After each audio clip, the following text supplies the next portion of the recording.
ആർക്കും എന്നെ പിടിക്കാൻ കഴിയില്ല എന്നൊരു നാർസിസിസ്റ്റിന്റെ വെല്ലുവിളിയാണ്. ക്ലയൻസ് സംസാരിക്കുമ്പോൾ പലപ്പോഴും അവരുടെ പാരന്റ്സിനെയോ അല്ലെങ്കിൽ പാർട്ട്നേഴ്സിനെയോ ആൾ ഒരു നാർസിസിസ്റ്റ് ആണെന്ന് പറഞ്ഞ് റെഫർ ചെയ്യാറുണ്ട്. എന്താണ് ഈ നാർസിസം? ഇതൊരു പേഴ്സണാലിറ്റി ട്രെയ്റ്റ് ആണ്. ഇത്തരം പേഴ്സണാലിറ്റി ട്രെയ്റ്റ് ഉള്ളവര് പൊതുവെ കുറച്ച് സെൽഫ് സെന്റേർഡ് ആയിരിക്കും.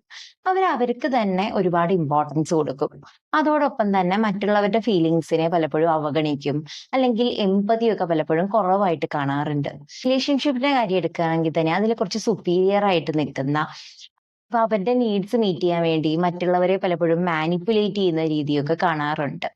അതുപോലെ തന്നെ അവരെപ്പോഴും അപ്രിസിയേഷൻ ഡിമാൻഡ് ചെയ്യും. അവരുടെ അച്ചീവ്മെന്റ്സിനെ വലുതായി കാണുകയും കാണിക്കുകയൊക്കെ ചെയ്യും. എന്നാൽ വിമർശനങ്ങൾ വന്നാൽ അത് നേരിടാൻ ഒരു ബുദ്ധിമുട്ടും ഉണ്ടായിരിക്കും. ഇങ്ങനെ പുറമെ കുറച്ച് കോൺഫിഡന്റ് ആയിട്ടൊക്കെ കാണുമെങ്കിലും പലപ്പോഴും ഇത്തരം പേഴ്സണാലിറ്റി ഉള്ളവരുടെ ഒരു സെൽഫ് എസ്റ്റീം എന്ന് പറയുന്നത് ഒരു ദുർബലമായിരിക്കും. മറ്റുള്ളവരുടെ വാലിഡേഷനിൽ ഒരുപാട് ഡിപ്പെൻഡ് ചെയ്തിരിക്കുന്നവരായിരിക്കും. ഇപ്പോ വർക്ക് പ്ലേസിലായിക്കോട്ടെ, പേഴ്സണൽ ലൈഫിലായിക്കോട്ടെ, ഇത്തരം ആളുകളുമായിട്ട് ഡീൽ ചെയ്യുമ്പോൾ റിലേഷൻഷിപ്പ് പ്രോബ്ലംസ് എക്സ്പീരിയൻസ് ചെയ്യാനൊക്കെ ചാൻസ് ഉണ്ട്. അപ്പം കുറച്ചൊരു അതിനെക്കുറിച്ച് ഇത്തരം ട്രെയ്റ്റ്സിനെ കുറിച്ച് അവെയർ ആകുക, ഹെൽത്തി ബൗണ്ടറീസ് സെറ്റ് ചെയ്യുക എന്നുള്ളതിലൂടെയൊക്കെ അതിനൊന്ന് മാനേജ് ചെയ്യാൻ പറ്റും.